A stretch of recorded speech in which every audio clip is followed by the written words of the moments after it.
जी, आज हम बात करेंगे हिस्टोरी ऑफ बायोटोमी के बारे में और बैक्टीरियोलॉजी के बारे में, यानी कि सूक्ष्म जीवों का इतिहास कैसे रहा है, किन किन वैज्ञानिकों के द्वारा खोज किया गया था।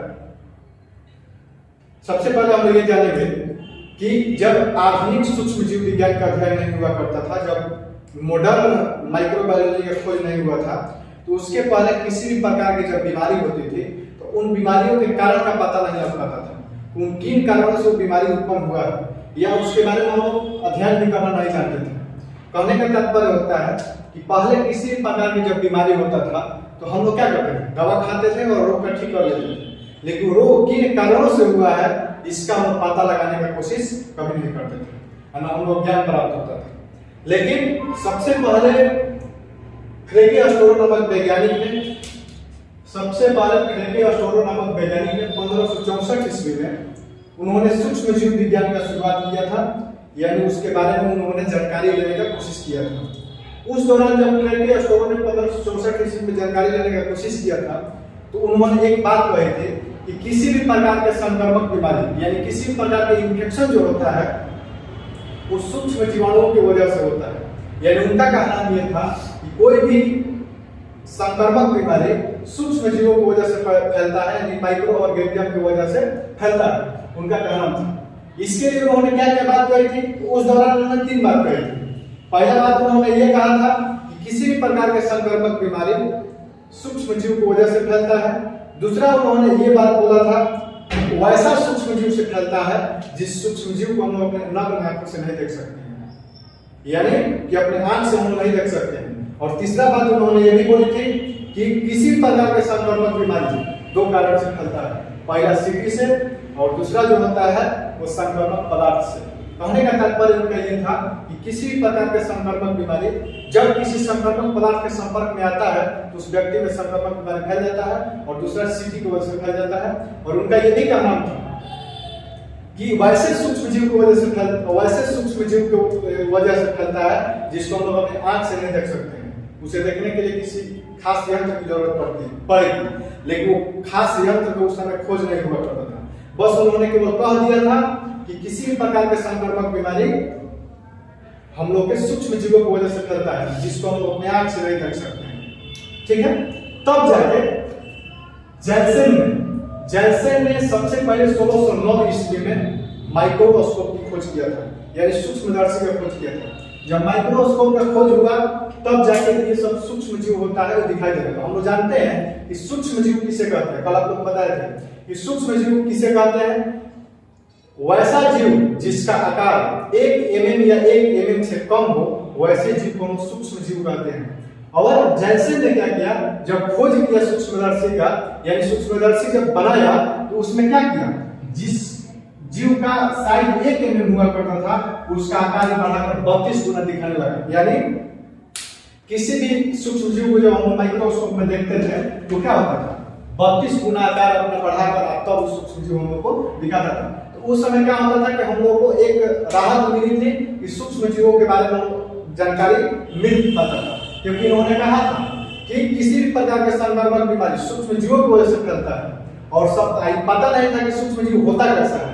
तब जाके जॉनसन ने 1609 ईस्वी में सूक्ष्मदर्शी का खोज किया और तब जाकर हम लोग इसको देखने का काम चालू किया, ठीक है। इसमें क्या होता था कि किसी भी जीव को 32 गुना आकार बढ़ाकर दिखाने की क्षमता रखता था, ठीक है जी। उसके बाद एथांसिस क्रिचर ने सबसे पहले माइक्रोस्कोप का यूज किया था, यानी जॉनसन ने 1609 ईस्वी में माइक्रोस्कोप खोज दिया था, लेकिन 1658 ईस्वी में सबसे पहले एथांसिस ने इसका यूज किया। जब यूज किया तो ये देखा 1658 ईस्वी में कि माइक्रोस्कोप में बैक्टीरिया जो होता है, जीवाणु जो होता है वो दिखाई दे रहा है।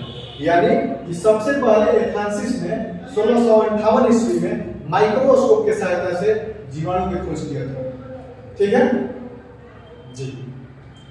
उसमें क्या होता था कि जो 32 गुना आकार बढ़ाकर दिखा सकता था, यानी सूक्ष्म जीवों का आकार बढ़ाकर दिखाने का क्षमता रखता था। और उन्होंने 1658 में क्या किया था, सूक्ष्म जीव को देखने का काम किया था, जिसका नाम था जीवाणु। ये जीवाणु को उन्होंने खोज किया। उसके बाद ये क्या हुआ था कि इनके द्वारा जो खोज हुआ था, जेनसन के द्वारा जो खोज किया गया था माइक्रोस्कोप, ये सूक्ष्म जीवों को दिखा सकता था, लेकिन बहुत सारे ऐसे सूक्ष्म जीव थे जो साइज में इतना छोटा था, वो 32 गुना करने के बाद वो दिखाई नहीं देता था।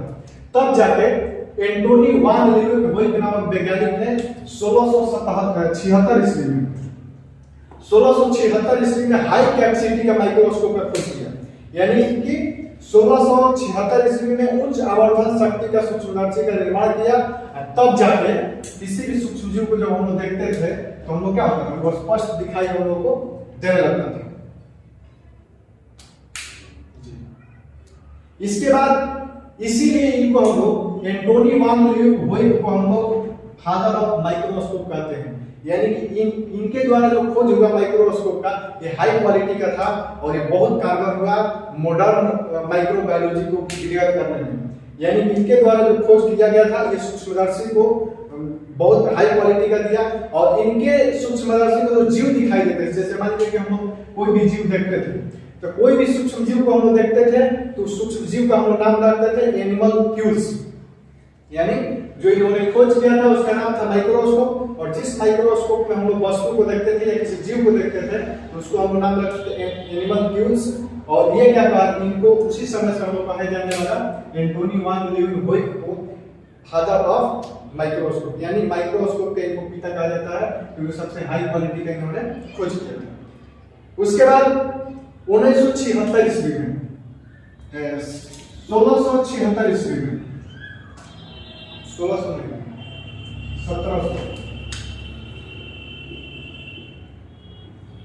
1776 ईस्वी में अनेक वैज्ञानिकों ने सबसे पहले वातावरण में जो निर्जीव पदार्थ होता है उसमें भी जीवाणु खोजने को उन्होंने कैपेसिटी रखने लगा।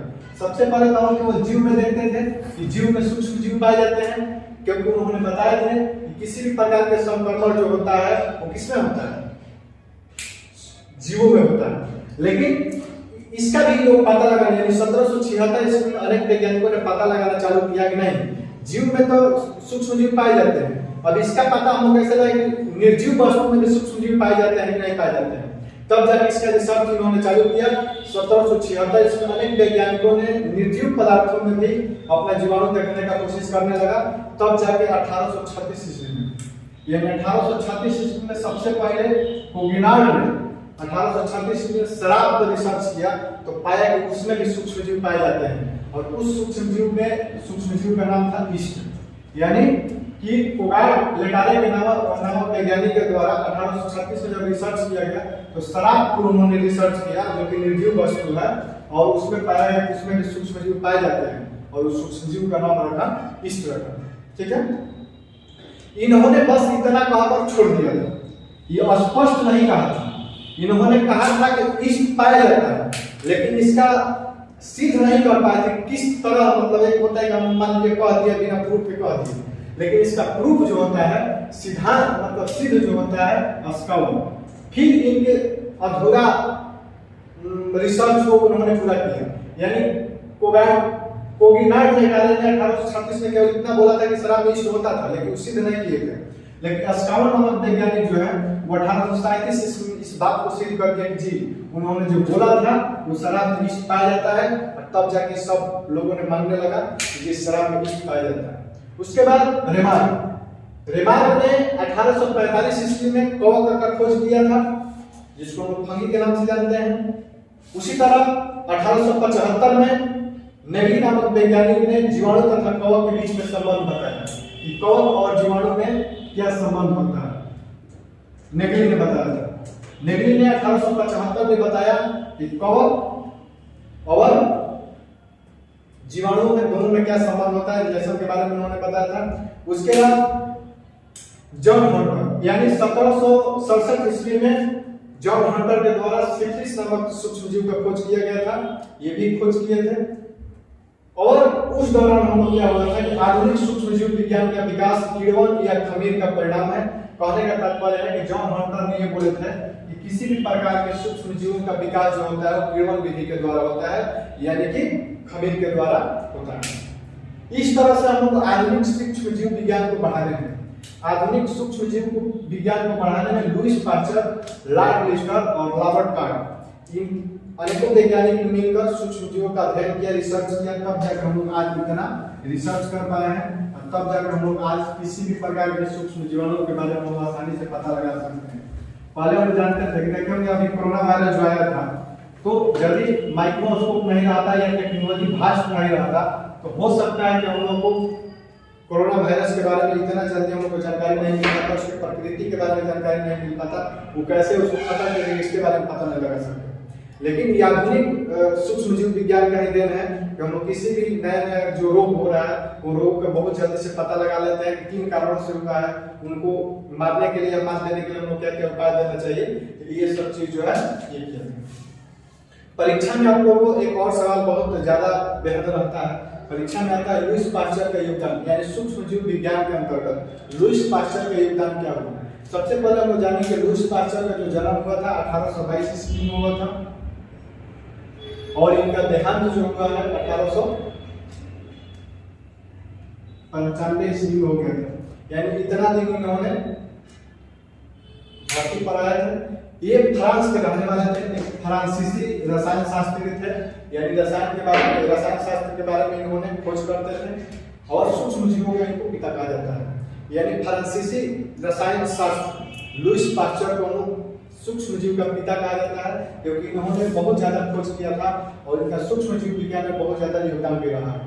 ठीक है, इन्होंने शराब में किण्वन को सिद्ध किया था, क्योंकि हम लोग जानते हैं कि दो वैज्ञानिकों ने शराब पर काम कर दिए थे, आपको बताया अस्कावत और कोगीनार्ड ने केवल इतना बोला था कि शराब में विष पाया जाता है, इसका सिद्ध अस्कावत ने कर दिए थे, लेकिन वो किस प्रक्रिया के द्वारा होता है इसके बारे में किसी ने खोज नहीं किया था।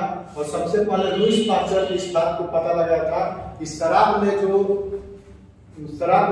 पाया जाता है विष या किसी प्रकार के सूक्ष्म जीव वो किसके द्वारा पाया जाता है, खमीर के द्वारा पाया जाता है, यानी किण्वन के द्वारा पाया जाता है। किण्वन के द्वारा उसमें जीव नए नए उत्पन्न होते हैं और शराब का वृद्धि कराते हैं। उसके बाद लुईस पाश्चर ने अपने खोज में तरल पदार्थों को कैसे हम लोग ये करेंगे, कैसे हम जीवाणुकरण करेंगे। जैसे हम लोग जानते हैं सबसे पहले लुईस पाश्चर ने ये बात को बताया था कि किसी भी लिक्विड पदार्थ को जो संक्रमित है या उसमें जीवाणु पाए जाते हैं, किसी भी प्रकार के तरल पदार्थ को यदि हम लोग 121 डिग्री टेम्परेचर पर गर्म करते हैं तो उसमें का जो जीवाणु होगा वो क्या हो जाएगा, नष्ट हो जाएगा और वो मर जाएगा। ठीक है, उन्होंने ये बोला था। यानी कहने का तात्पर्य है, जैसे हम पांचवीकरण का आज के नाम जानते हैं, पांचवीकरण एक बहुत ज्यादा आज के डेट में प्रचलित मामला चल रहा है। किसी भी वस्तु को जैसे दूध होना चाहिए, ये सब चीज जो होता है, आप दूध के पैकेट जब खरीदेंगे देखिएगा उस पर लिखा रहता है पांचवीकरण या पांचवीकृत। इसका मतलब क्या होता है, ये वैसा दूध है जो कि किसी पहले के दूध को गर्म करके उसको फिर ठंडा किया गया तब उसको दिया जा रहा है। तो पांचवीकरण का जो सिद्धांत है लुईस पाश्चर के द्वारा दिया गया था। लुईस पाश्चर ने क्या कहा था कि किसी भी वस्तु को किसी भी लिक्विड वस्तु को यदि 121 डिग्री सेल्सियस के तापमान पर हम लोग गर्म करते हैं तो उसमें जो जीवाणु होंगे वो जीवाणु क्या हो जाएंगे, नष्ट हो जाएंगे। उसी तरह से उन्होंने एक और खोज किया था, पहला तो है लिक्विड पदार्थ और एक हुआ प्रयोगशाला में यूज होने वाले पदार्थ, जैसे कांच का नली हो गया, ग्लास हो गया, ये सब चीज जो है सिरिंज हो गया, अनेकों चीज। तो उनका कहना क्या था कि ठोस वस्तु है और किसी भी ठोस वस्तु को शुष्क उष्मा पर यानी 175 डिग्री सेल्सियस पर यदि उसको टेम्परेचर पर हम लोग गर्म करते हैं या उसके संपर्क में लाते हैं तो वस्तु क्या हो जाएगा, निर्जीव हो जाएगा, निर्जीवाणुकृत हो जाएगा या उसमें के जीवाणु क्या हो जाएगा, नष्ट हो जाएगा। दो को सिद्ध किए थे, पहला लिक्विड पदार्थ रहेगा तो 121 डिग्री सेल्सियस तापमान पर गर्म करेंगे तो जीवाणु नष्ट हो जाएंगे।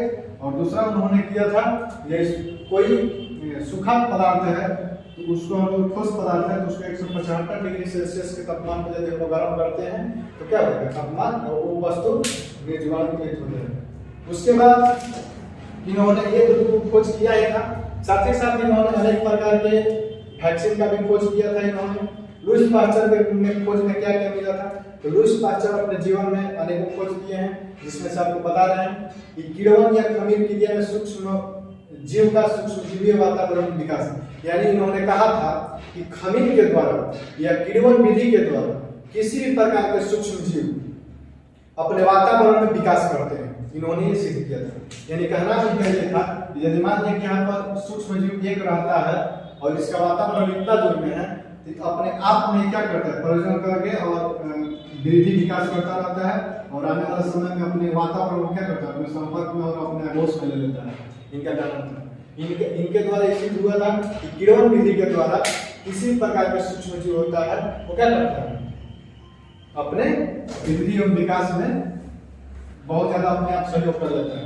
उसके बाद उन्होंने वैक्सीन का भी खोज किया था, जैसे एंथ्रेक्स हो गया, चिकन कोलेरा हो गया, रेबीज हो गया। इस तरह के इन्होंने घातक बीमारियों के लिए ये जो बीमारी होता है उसका इन्होंने वैक्सीन का भी खोज किया था। साथ ही साथ निर्जीवाणुकरण के प्रयोग के सिद्धांत कि किसी भी वस्तु यदि मान लीजिए कि कोई वस्तु यदि संक्रमित हो गया है तो उसको कैसे हम लोग असंक्रमित करेंगे, यानी कैसे उसको जीवाणुओं को नष्ट करेंगे, इसका भी सिद्धांत उन्होंने दिया था। उसके बाद स्ट्रेप्टोकोकाई का खोज किया था। स्ट्रेप्टोकोकाई भी एक चीज है, उसका भी उन्होंने खोज किया था। इस तरह से इस तरह से हमको लुईस पास्चर ने अपने जीवन में इतना सहयोग किए थे इसको बढ़ाने के लिए। फिर हम लोग आगे वीडियो में आगे टॉपिक के साथ हम लोग मिलेंगे।